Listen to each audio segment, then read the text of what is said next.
cubo negro de Saturno es la representación de nuestra realidad, la Matrix, el demiurgo, la red de energía del control arcóntico. Representa la conciencia parasitaria del Arconte, que está en control de la raza humana, física, mental y espiritualmente, a través de su dominación jerárquica de poder, físicamente manifestada como estructuras de poder social autoritarias, como las religiones invertidas y todo lo demás, es mantener al Dios real dentro de nosotros, dentro de la humanidad, esclavizado a través de la ignorancia y el engaño. El cubo negro representa esta fuerza y nuestra situación en relación con ella. Es la fuerza que las élites superiores de la pirámide de control adoran. Así que es por eso que se ve el simbolismo del cubo negro en todas partes, en las religiones, medios de comunicación, el mundo del entretenimiento, sociedades secretas, etc. Cualquier estructura que tenga poder e influencia en nuestro mundo físico, que proviene de las élites superiores de la pirámide de poder, operan en nombre de esta fuerza. Cada vez que ves una representación del cubo negro, está representando la conciencia del Arconte y nuestra esclavitud y encarcelamiento por ella en su Matrix de 3 dimensiones. El cubo negro es parte de la tradición judía, musulmana, masónica. Se puede ver en lugares como la sala de meditación de la ONU, en la Meca, en monumentos, en instalaciones artísticas de todo el mundo. Ha sido un elemento central de la trama en películas como Cube, 2001, Odisea del Espacio, Transformer, Hellraiser, Vengadores y muchas más.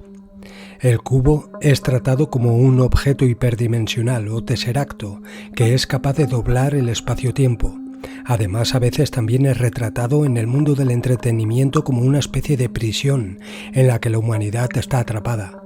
El cubo representa la realidad física. Platón dijo lo siguiente: a la Tierra entonces asignemos la forma cúbica, ya que la Tierra es el más inamovible de los 4 y el más plástico de todos los cuerpos, y el que tiene las bases más estables debe ser necesariamente de tal naturaleza. Platón y los antiguos gnósticos creían que este mundo era una falsificación creada por un dios defectuoso, conocido como el demiurgo. Creían que el demiurgo atrapaba a nuestras almas en esta falsa realidad y que dependía de nosotros liberarnos de ella usando la gnosis o conocimiento secreto. Si no lo lográbamos, nos veríamos obligados a reencarnar y empezar de nuevo desde cero. Los antiguos budistas e hindús creían algo parecido, pero en su lugar llamaban al mundo material maya o ilusión y al ciclo de reencarnación samsara. Hay una teoría más reciente que refleja estos mismos sentimientos muy de cerca, la teoría de la simulación. Tanto los científicos como los filósofos afirman que podríamos estar viviendo en un ordenador gigante o en una realidad virtual. Películas como Matrix, Dark City ilustran esta idea bastante bien. Aunque ha existido por algún tiempo, la teoría parece estar ganando mucha más fuerza. El cubo representa esta simulación, y esta simulación o falsa realidad está teniendo lugar en un ordenador cuántico gigante. Los ordenadores cuánticos de D-Wave tienen la forma de cubos negros gigantes. Se afirma que estas máquinas son capaces de llegar a universos paralelos para extraer información y encontrar soluciones a problemas más rápido que las computadoras normales. Actualmente solo unos pocos tienen acceso a esta tecnología. David Deutsch dijo lo siguiente: la computación cuántica será la primera tecnología que permita realizar tareas útiles en colaboración entre universos paralelos. Sergio Bertolucci, director de investigación y computación científica del CERN, dijo lo siguiente: de esta puerta podría salir algo o podríamos enviar algo a través de ella. El CERN alberga el mayor colisionador de partículas del mundo y también es la cuna de Internet. El CERN está tratando de abrir un portal a otra dimensión. También debería señalarse que el cubo negro de la sala de meditación de la ONU se supone que es un altar al dios de todo. En la antigüedad, Saturno era conocido como Cronos, el dios del tiempo. Según la historia, a Cronos se le comunicó una profecía según la cual un día uno de sus hijos lo usurparía como rey. Tras oír esto, decidió comerse a sus hijos. En la película El corredor del laberinto, los jugadores aparecen en un cubo en el cual No pueden recordar quiénes son ni de dónde vienen. Se les indican las reglas, el código de conducta y que nunca salgan del cubo. Solo unas pocas personas podrán salir del cubo. Estos son los corredores. Un corredor recorre un camino de turbias construcciones mentales para buscar la verdad en un mundo lleno de mentiras. El resto de la sociedad serían zombies que tienen un sistema de fracciones similar al de la serie de películas Divergente. Estas fracciones serían creadas para mantener la Matrix. Existe esta constante obsesión por las salas de escape, los laberintos y los juegos de aventura que nos muestran las películas. En la serie de películas Hellraiser, la curiosidad y el deseo es lo que abre la caja, el cubo. El cubo convoca a los demonios y podría considerarse a esta como el supuesto superordenador en el que nos encontramos actualmente. David Icke propone una teoría sumamente avanzada que ha venido desarrollando en función de las imágenes de Saturno y unas grabaciones que la sonda espacial Cassini envió a la Tierra. La Luna, según se dice, es un satélite artificial, una esfera hueca, con una estructura en su interior. Tiene una órbita imposible, con unas condiciones inexplicables. Existen testimonios de que hubo tiempos prelunares. Insiders han dicho que existen alrededor de 40 bases extraterrestres y terrestres en la superficie del lado oculto de la Luna. Las grabaciones mencionadas de Saturno nos muestran que hay unas emisiones de ruido muy fuertes y constantes provenientes de los anillos de Saturno. David Icke propone que este ruido es una especie de transmisión de frecuencias que están radiando para crear un campo de energía. Y la Luna actúa como una estación de retransmisión de la frecuencia para enfocarla y proyectarla hacia la Tierra. Es un computador electromagnético muy poderoso. En cuanto a la frecuencia, esta tiene un patrón de vibración que al resonar produce la figura del hexágono, que se proyecta en el polo norte de Saturno, tal como se ve en los experimentos de cimática. La teoría propone que la Matrix es un tipo de campo de energía que nos induce a vivir en un círculo de vida condicionada a patrones repetitivos, que nos encierran y limitan. Incluso que esto es lo que mantiene la cadena del ADN con solo 2 hebras. Esta Matrix mantiene nuestra conciencia dentro de sus propios límites, previniendo así el despertar de la conciencia que nos libera de su dominio. Nos mantiene atrapados en una banda de frecuencia muy reducida, la de la luz visible, que nos impide ver más allá del mundo manifiesto. Las otras dimensiones, los efectos de nuestros pensamientos y nuestros actos. Este aspecto de la Matrix comprende sobre todo lo que tiene que ver con la percepción del tiempo. Saturno es Cronos, dios del tiempo. El tiempo realmente no existe, es una ilusión. Los programas de la Luna afectan a toda la Tierra y sirven para establecer ciclos de funcionamiento como los días de la semana, las fases de la Luna. Existen seres con tecnologías muy evolucionadas que rebasan nuestra comprensión. El universo es un lugar muy grande donde existen muchas cosas que aún no conoce la raza humana, pero eso no significa que no existan. Frente a las instalaciones del CERN hay una estatua de Shiva, la destructora, bailando su danza de destrucción dentro de lo que parece un portal estelar. Shiva tiene conexiones con Jehová, el dios del Antiguo Testamento, así como con Saturno. Estas deidades son una y la misma, y son diferentes nombres para el demiurgo gnóstico. El cubo no solo representa la falsa realidad, sino que también es un altar a este dios de la limitación. Jordi Ross, el fundador de D-Wave, comparó a sus computadoras cuánticas con un altar a un dios extraterrestre. Everybody has seen Jordi Rose, the finance guy behind the D-Wave quantum computer, explain that it's like an alien, it's like kneeling at the altar of an alien god. We've all heard them ad nauseum talking about pulling resources out of other dimensions and storing them in the qubit, which is the chip that runs the D-Wave quantum computer. Now take a look right here. You can't miss this, okay? You really can't miss this. The word demon is right there in the word D-Wave. There's no two ways about that. D-E-M-A-N.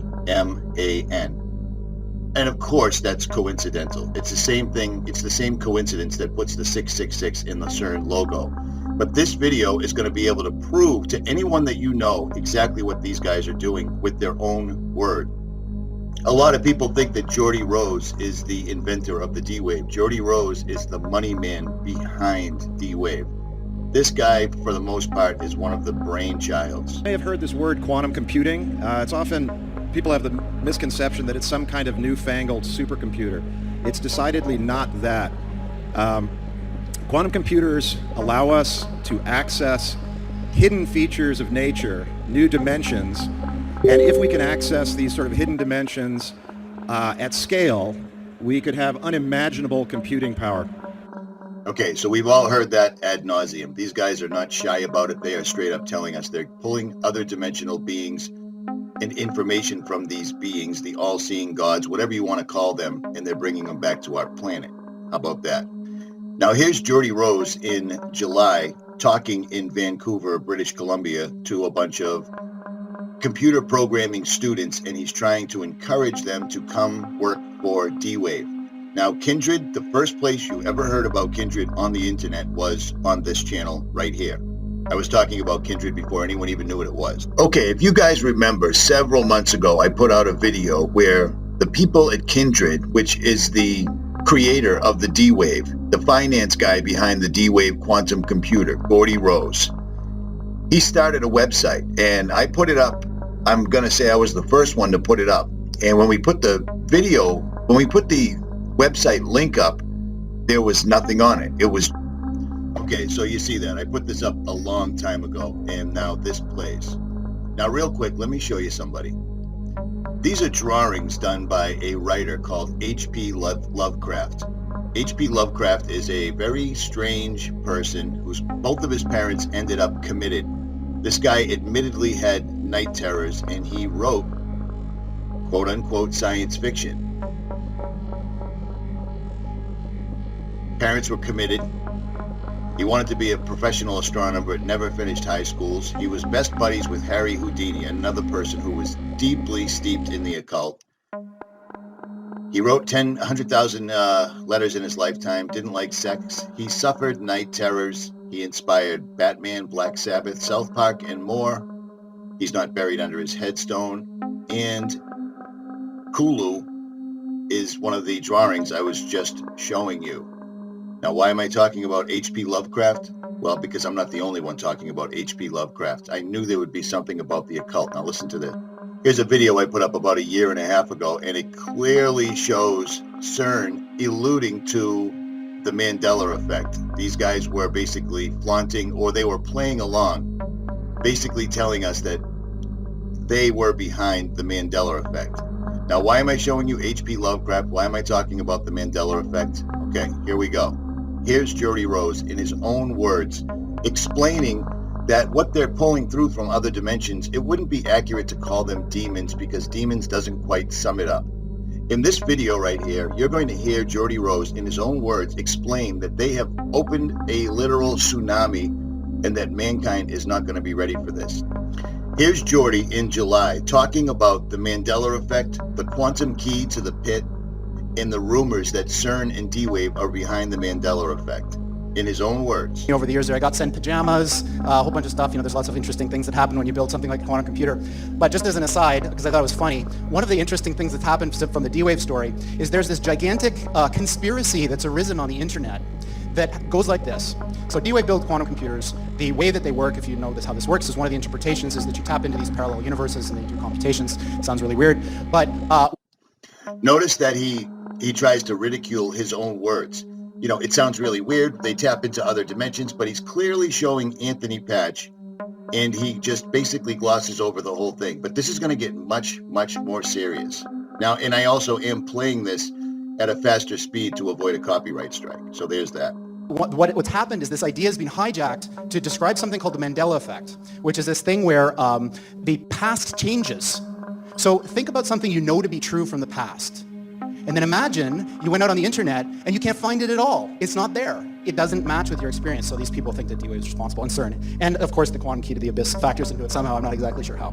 Okay, so that's just D-Wave. I did that for about 15 years. Now, before I made this video, I called and I texted Anthony Patch to get him to comment on this, and he hasn't gotten back to me, and he probably won't. So there's that, because, why not? At any rate, this gets much worse. In this video, he's saying that he's basically done with D-Wave and he's working with Kindred, and they're going to make AI robots that can do every single solitary thing a human can do, but better. Now notice the symbolism on his shirt, because these guys are loaded with it, because everything that they're doing is on the occult level, which is why they surround themselves with symbolism at all times. They have to. It's part of the deal. You see what I'm saying? It's all coincidental, but these guys are constantly and always wearing the symbolism. But I digress. What you've heard about AI is not what we mean by AI. What we mean by AI is a software system that can do literally anything that a human can do. Literally anything. And obviously, computers are better at things than people in lots of different ways. So now imagine, not only can they do everything that a human can do, but they can do everything that the best human at any task could do better than them. So imagine there was the mental Olympics of the 100-meter dash, and Usain Bolt is the fastest person. Now imagine that's some kind of a mental thing, like writing a novel or writing whatever. Imagine now that the thing is so much faster than Usain Bolt, like for example, it's a spaceship. Yeah. It's still doing the same thing, but it's doing it so much better because we're limited, because we're people. So what Kindred is trying to do is solve this problem. How do you build machines that are better than people at everything? Now there's a mental block that we have here when we think about this. Because when you think about that, one of your questions might be, for example, what are the applications of this? So imagine this. Imagine for $10, let's say, I could build a machine, like a little robot that had fingers and eyes and all that, and it could do your job better than you, no matter what it is, and I could sell that to your employer for, say, $15 and make a profit, instead of having to pay you $100,000 a year.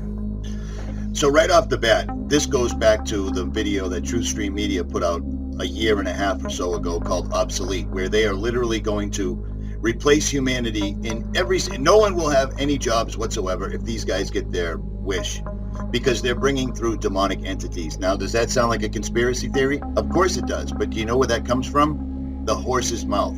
Continue listening and he is going to straight up say it, and you should be terrified and you should be prompted to prepare yourself spiritually, because this is a spiritual battle. No two ways about it. I don't care what you think. There's a reason that this was put in the Bible. There's just no two ways about it. For we wrestle not against flesh and blood, but against the rulers, against the authorities, against the powers of this dark world, and against the spiritual forces of evil in the heavenly realms. Now stay tuned, because Jordy is going to straight say this. And he also says the same thing that I say all the time. This is going on in the background, whether you know it or not.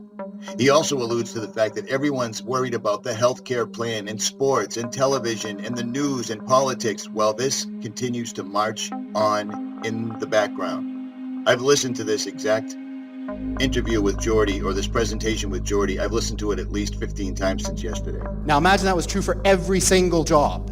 So that's what we're talking about here, is a complete and utter transformative change that of the likes of which has never been seen before in the history of humanity, making the Industrial Revolution look like a little tiny blip on the path that humans have taken from when we emerged from the ooze a few billion years ago.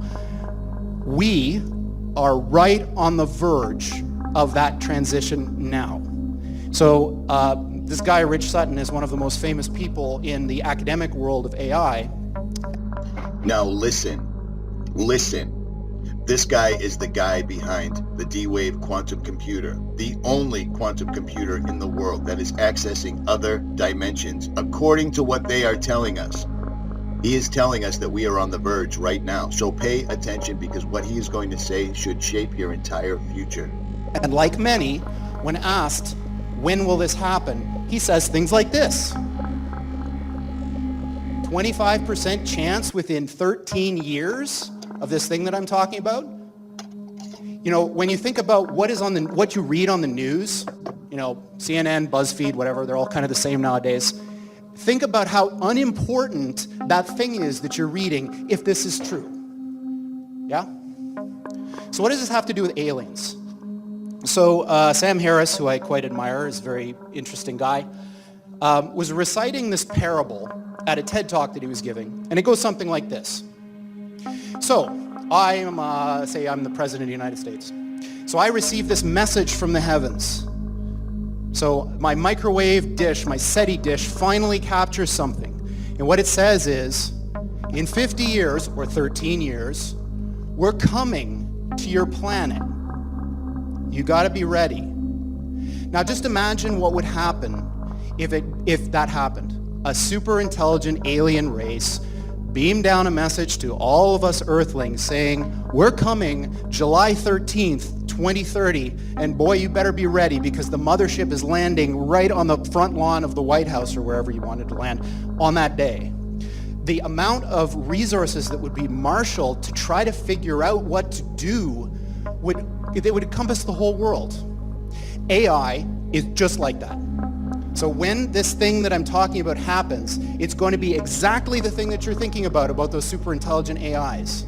So the one thing I can tell you is they're not going to be like us. So alien means, different.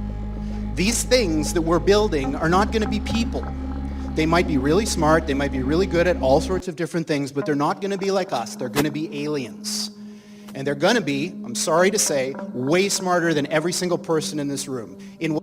Now pay attention because he's literally disclosing right this moment that we can't even comprehend. So this, of course, triggers a lot of alarm. One of the guys who talks about this is Elon, who says things like this, like, when you do this, beware. Because you think, just like the guy in the stories, that when you do this, you're going to put that little guy in a pentagram, and you're going to have your holy water out, and you're going to wave it at the thing, and by God, it's going to do exactly what you say and not one thing more, but it never works out that way. So this is an attitude that some are having, this emerging alarmism about the way this is going to go. But these words, demons, doesn't capture the essence of what's happening here. I don't know if any of you are turn-of-the-century weird fiction fans, but there's this guy named H.P. Lovecraft, who's a very famous American weird fiction author. And he espoused a view which is called cosmicism. And the essence of cosmicism is cosmic indifference. So what he was saying is basically, yes, there are these massively intelligent entities out there, but they're not good, they're not evil. They just don't give a shit about you even in the slightest. The same way that you don't care about an ant is the same way they're not going to care about you. And these things that we're summoning into the world now are not demons, they're not evil. The same way that you don't care about an ant is the same way they're not going to care about you. And these things that we're summoning into the world now are not demons, they're not evil, but they're more like the Lovecraftian great old ones. There are entities that are not necessarily going to be aligned with what we want. Now, you can spin that any which way you like. He has straight up told you these entities that we're summoning into this world. He's putting a call to action out. He's sitting in front of a classroom full of code writing students and asking them to come on board right now. He's already said that they've opened the floodgates. He's already described what they were. He's already saying that they will appear to be quote unquote alien. If you want to stay in your holiday season, your safe space, whatever you want, this is what we've been telling you for years, and this is why we've been telling you, because while everyone else is watching BuzzFeed and CNN and NFL and everything else, some of us have been studying this ad nauseum. This is it. Aligned with what we want. So this transition is really, really massively important for our entire species to navigate. And going back to that thing that Sam Harris was saying, nobody is paying attention. This thing is happening in the background while people bicker about politics and what's going to be in the healthcare plan in the US. And underneath it all is this rising tsunami that, if we're not careful, is going to wipe us all out. How much clearer do you need it to be said? This is the guy that started D-Wave. This is the man that's given us a high-speed internet connection to other dimensional beings. He is saying it. Here it is. It couldn't be any clearer. I don't know what else to tell you. So, on that pleasant note, we're hiring people to try to make something like this happen. Of course, this is a very difficult project, of course, and I'm kind of a little bit tongue-in-cheek about all this, like, how bad things are, because it's not really like that. Technology is a double-edged sword, even something like this. It's agnostic, it depends who wields it. If you want to have a say in how all this goes down, you can't sit on the sidelines. You want to have a say.